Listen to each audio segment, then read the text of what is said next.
15 years ago, a young Ukrainian couple left everything behind to begin a ministry on a South Pacific island. Their journey of faith and sacrifice continues to change countless lives. George Thomas brings us the story from the highlands of Papua New Guinea.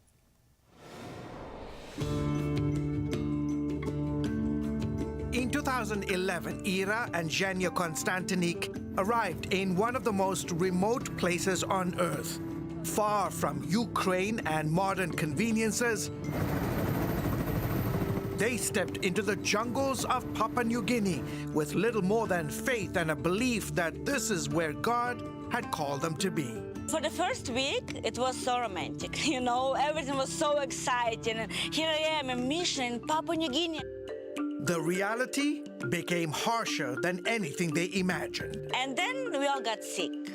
So romantic period was done. I had to wash clothes, I had to get up in the morning, make a fire. I grow my own food, which I have no idea how to, and have a toddler, and I don't speak the language that people speak. No electricity, running water, or toilet. Just a small hut surrounded by jungle. We were so poor as missionaries. We didn't even have the money to buy a mattress.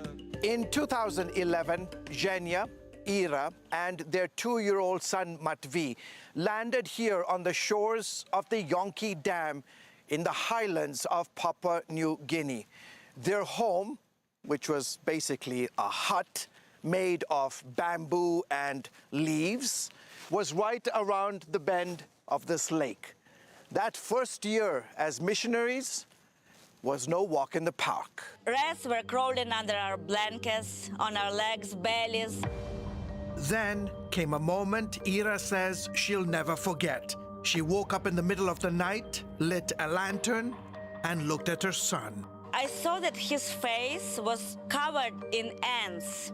They were coming out of his nose, his ears, his mouth, everything. His white face, I couldn't see his skin. It was all completely covered in ants. Long before that night in Papua New Guinea, a teenage girl in Ukraine had a dream. I felt the Lord is speaking to me. You have to leave your place, Ukraine, Kiev, and go on full-time missionary. She added another prayer. And I told God, Lord, either you give me a husband who is a missionary or I won't be married. I wanted a husband who will be so crazy for God as I am, or even more. A year later, she met Zhenya. At the time, his life looked very different. Before I met Christ, I was living a very troubled life. I loved to fight, smoked, drank alcohol, sold drugs, stole, and was involved in gang activity. Then everything changed. The former street fighter became a missionary. And when he met Ira, I really liked her for who she was, both inside and out. And that same day, I knew she was the woman God had brought into my life. Oh man, I couldn't speak. He looked so handsome with his curly hair and blue eyes and dark skin. They first served in Russia before sensing a new calling, Papua New Guinea, a place neither had ever seen. I didn't even know where Papua New Guinea was.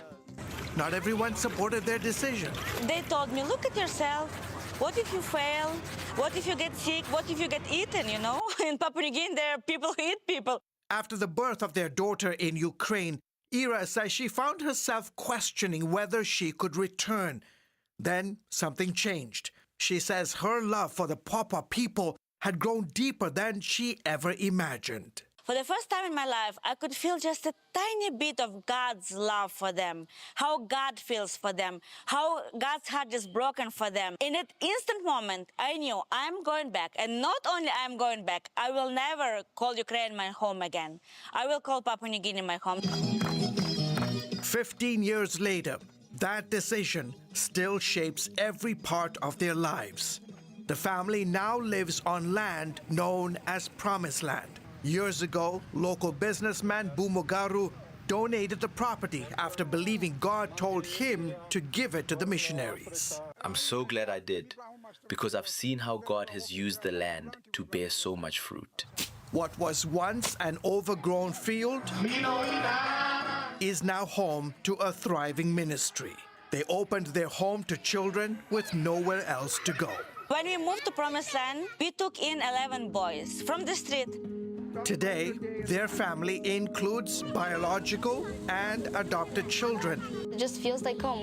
We were here our entire lives. God will always provide for those who serve Him. Plus countless young people who have passed through their doors. We bought clothes for them, paid their school fees. They started to call us for the first time, Mom and Dad. Let's go to lesson 19. Life at Promised Land is rarely boring. Is that a poisonous snake? Yes. Are you serious? Yeah. During our visit, homeschool lessons briefly stopped when Matvi stepped outside, killed a snake with his bow and arrow, and then returned to class as if nothing had happened. Then there are the stories of changed lives. There is a girl right there. Her mom tried to kill her 3 times. She tried to abort her. Another young woman named Elena came to Ira and Zhenya years ago when her mother could no longer care for her. Today, she is part of the family. If it wasn't for them, I would not be a Christian today. I would not be where I am now. Mama Ira has taught me how to be close to Jesus, how to read the Bible, how to hear His voice. We used to hang out as little children. Now we've grown up, and we still hang out. They started a church on the property and planted others in remote parts of Papua New Guinea. This place has become our home, and we are truly happy. We are grateful to live here and serve God by serving others. Zhenya's ministry often takes him far beyond the church walls. During our visit, I followed him to a local jail where he distributed food, handed out Bible tracts, and shared a message of hope. We also traveled deep into the jungle to meet the leaders of 2 rival tribes once locked in conflict. Along with supplies to help rebuild damaged homes, he brought a message of reconciliation and forgiveness. Our 2 tribes had been fighting each other for a long time. Then Zhenya and the pastors from Promised Land visited us and encouraged us to stop the conflict. Although Papua New Guinea is now home, Pray for Ukraine. Ukraine is never far from their hearts. It's on their vehicles, on their clothing, and in their prayers. Our church faithfully prays for Ukraine on a regular basis. I pray, I cry, I text my mom, I check on her. It's hard.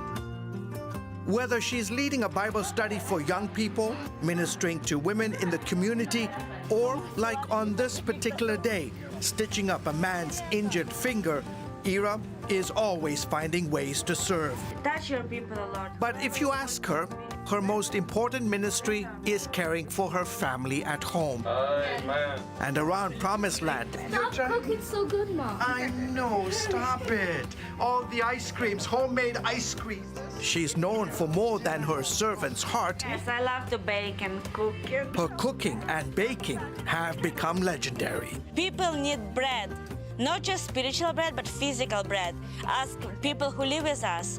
They remember our bread. They remember our ice cream. They remember our pizza. Now, after years of worshiping in a small open-air structure, a larger church is rising. A visible reminder of how far this journey has come. From a hut with rats and ants to a thriving ministry serving families, children, and villages across Papua New Guinea. For Ira and Zhenya, the lesson learned over the years is surprisingly simple. True happiness doesn't come from living a comfortable life. It comes from giving of yourself, serving others, and witnessing the transformation that takes place in their lives. Jesus is enough and He is everything. 15 years after leaving Ukraine, that faith and the love story that started it all continues to carry them forward. George Thomas, CBN News, reporting from the highlands of Papua New Guinea. If you ever have a dream about going into the mission field, that's what Ira had as a teenager.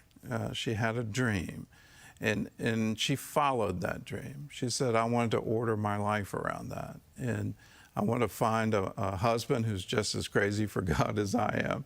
And together they went out and started this great adventure. And you see the results. Was it hard? Yes. Were there a lot of struggles along the way? Yes. But you see the fulfillment, the purpose that they have to bring the good news. We need to finish the Great Commission, and we can do it in our generation if enough people, just like Ira, get that dream, and then respond to it. Don't just stuff it down. Don't listen to all the naysayers, but say, yes, I want to follow what God has for me. When you do that, I promise you, there will be an adventure of a lifetime. I had a dream. I wasn't a teenager. I had a dream. I responded to that dream, and boy, am I ever glad I did.